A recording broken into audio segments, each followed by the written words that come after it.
हे दोस्तों, welcome to wifi classes. मेरा नाम है गौरव और आज मैं आपके लिए बहुत ही ज़्यादा इम्पॉर्टेंट टॉपिक लेकर आया हूँ जिसका नाम है दोस्तों खिलजी डायनेस्टी। दोस्तों ये इतना इम्पॉर्टेंट टॉपिक है, यहाँ से पक्का एक ना एक क्वेश्चन बनेगा। अगर आपने ईमानदारी से देख लिया तो आपका 2 नंबर का क्वेश्चन बिल्कुल पक्का हो जाएगा, गारंटी इस बात की। तो ध्यान से देख लेना भाई, 5-7 मिनट का वीडियो है, ये 5-10 मिनट कभी लौट के नहीं आएंगे, ठीक है। पहली बात, खिलजी डायनेस्टी की शुरुआत कब से कब तक हुई थी? 1290 से 1320 तक। कितना दोस्तों? 1290 से 1320 तक। ध्यान रखिएगा, इंपॉर्टेंट है ना। अब देखो आगे, पहला पॉइंट क्या है? Jalaluddin Firoz Khilji was the first ruler who reviewed that India can not be a totally Islamic state.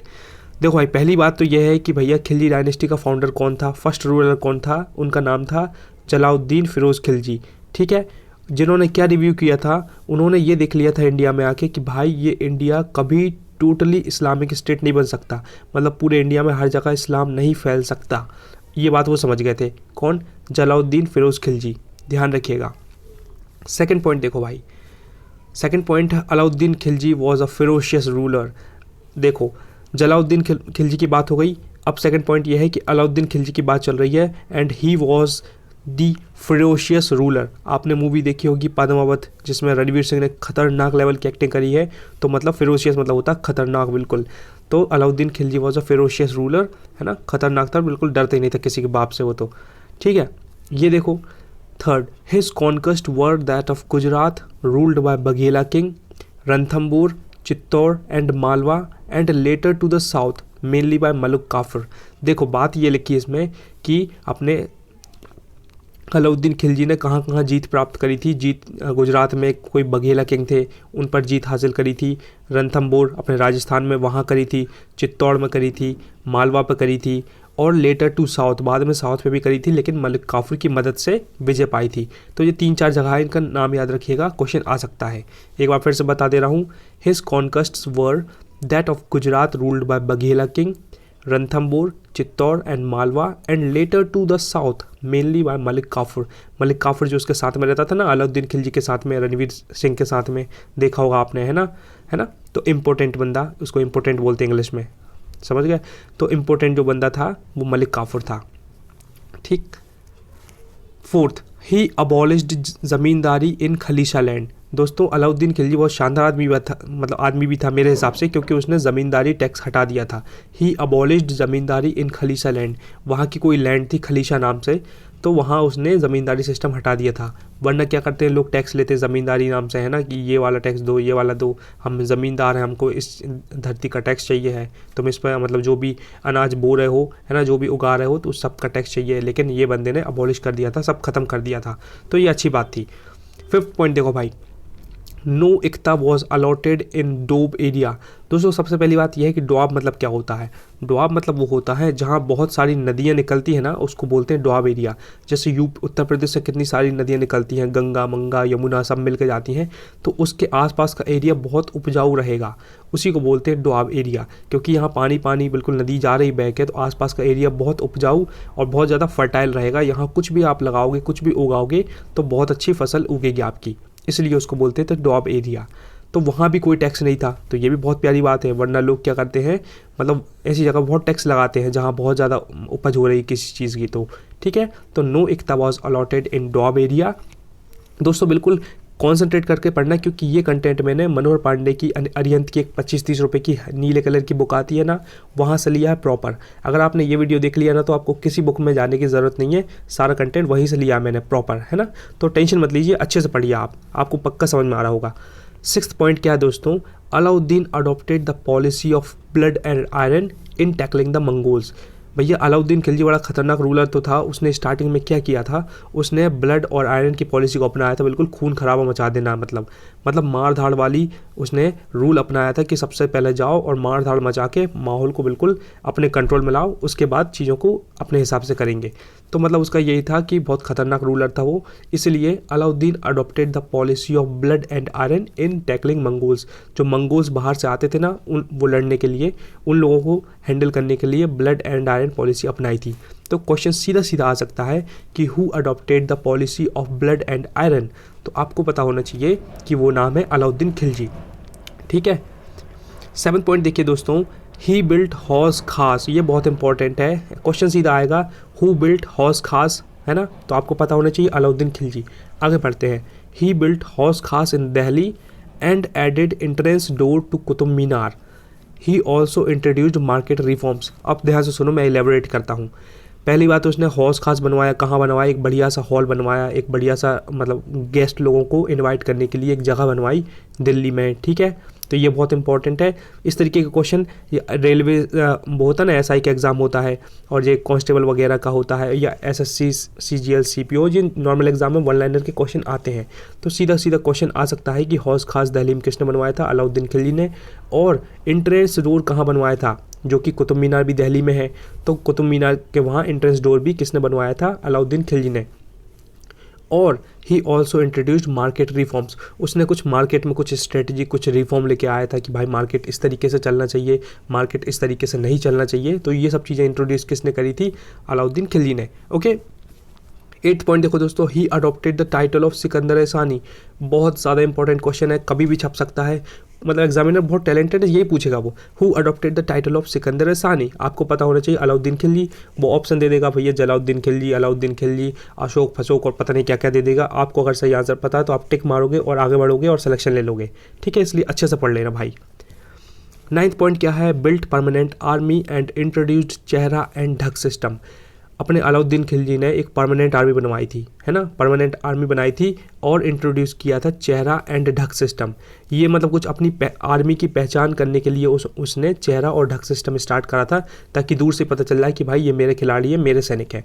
और परमानेंट आर्मी इसलिए बनवाई थी, इसलिए तो वो ये युद्ध जीतता था, उसके पास खतरनाक लेवल की आर्मी थी और वो आर्मी की हेल्प से अपने युद्ध जीतता था। तो जिसकी तैयारी अच्छी होगी वही धूम मचाएगा, तो इसकी तैयारी अच्छी थी, आर्मी अच्छी थी उसके पास, इसलिए वो धूम मचा देता था।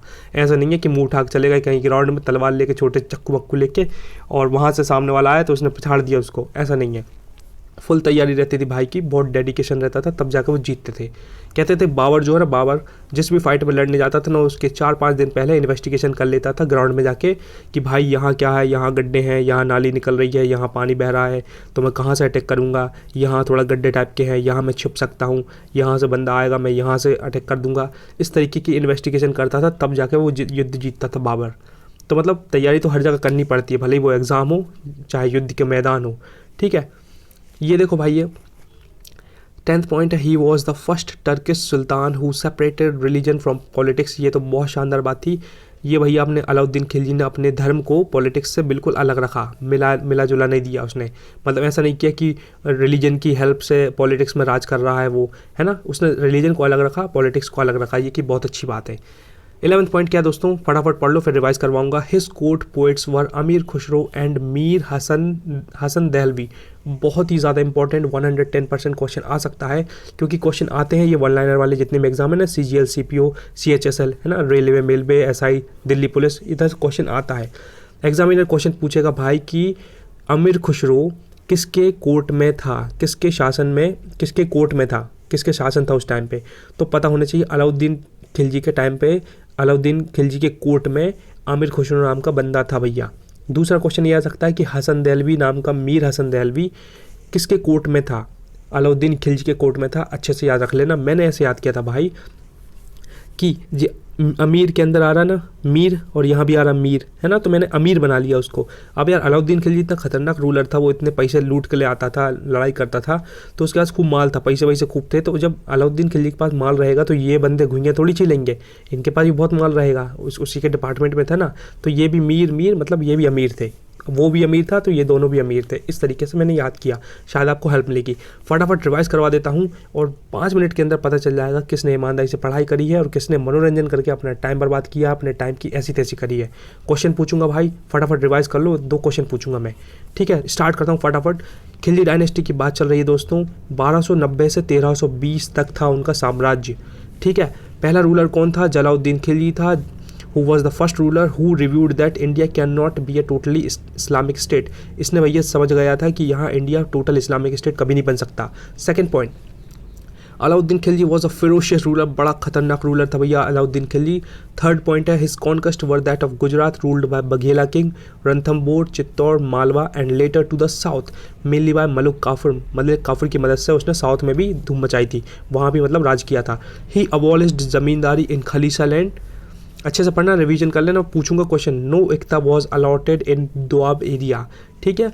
सिक्स पॉइंट था Alauddin adopted the policy of blood and iron in tackling the Mongols, याद रखिएगा। सेवंथ ही बिल्ट हौस खास इन दिल्ली, कहाँ बना था, दिल्ली में बना था। And entrance door to the Qutub Minar में जो एंट्रेंस डोर किसने लगवाया था, अलाउद्दीन खिलजी ने लगवाया था। और मार्केट रिफॉर्म्स किसने इंट्रोड्यूस किए थे, ये भी अपने अलाउद्दीन खिलजी ने। Eighth point he adopted the title of Sikandar Sani, important है, याद रखिएगा। Ninth point built permanent army and introduce chehra and dagh system. आगे बढ़ते हैं। 10th point he was the first Turkish sultan who separated religion from politics. 11th his court poet were Amir Khusro and Mir Hasan Dehlavi, ठीक है भाई। अब क्वेश्चन ये है कि भैया उसने कुतुब मीनार कहाँ है और एंट्रेंस गेट किसने लगवाया, ऑब्वियसली एक ही टॉपिक है, एक ही बंदा, उसी का नाम होगा। और क्या था कि हौस खास कहाँ बनवाया था उसने, ये क्वेश्चन है मेरा। और एक और क्वेश्चन है कि उनका खिलजी डायनेस्टी का वंश कहाँ से कहाँ तक था, सबसे पहली लाइन में जो था ना कहाँ से कहाँ तक था, तो 1320 से लेकर कहाँ तक था, 1220 से 1320, बताओ क्या था, 1290 से कहाँ तक था, जल्दी बताओ। लास्ट बात भाई, ये सब बातें हो गई हैं। If you really want to succeed then you have to pay the price while working hard every single day towards your dream। भाई मेरे, अगर कंसिस्टेंट हार्ड वर्क करोगे, कोई भी ड्रीम आपका कंसिस्टेंट हार्ड वर्क करोगे, 5 से 6 घंटे 7 घंटे, 1 महीने 2 महीने 3 महीने 4 महीने 5 महीने 6 महीने 7 महीने 8 महीने 10 महीने 11 12 महीने 24 महीने ऐसे पढ़ाई करोगे, जब जाके आपका एग्जाम ईजिली निकल जाएगा, दुनिया का कोई भी एग्जाम हो, है ना। तो कंसिस्टेंट हार्ड वर्क आपको करना पड़ेगा if you really want to succeed. तो you have to pay the price my friend, आपको प्राइस तो पे करना ही पड़ेगा, डजेंट मैटर व्हाट। तो कंसिस्टेंट हार्डवर्क जो करेगा उसका सिलेक्शन होगा, जो नहीं करेगा उसका सिलेक्शन होने में टाइम लगेगा। वीडियो अगर पसंद आए तो लाइक कर देना, शेयर करने का मन हो तो कर देना। एक बंदे को शेयर कर दो भैया जो आपका बेस्ट फ्रेंड है, वरना किसी को मत करो, कोई प्रॉब्लम नहीं है। अगर लगता है कि वैल्यू प्रोवाइड करी है मैंने, थोड़ा भी वीडियो अच्छा है तो लाइक सब्सक्राइब जो भी मन में आता है कर लो भाई, ठीक है। इतनी सी बात थी, लेकिन भाई कंसिस्टेंट हार्डवर्क करो यार, 5 से 6 घंटे, है ना, एग्जाम निकालना तो कंसिस्टेंट हार्डवर्क करो, धूम मचा दोगे। चलो थैंक यू सो मच, मिलता हूँ नेक्स्ट पार्ट के साथ।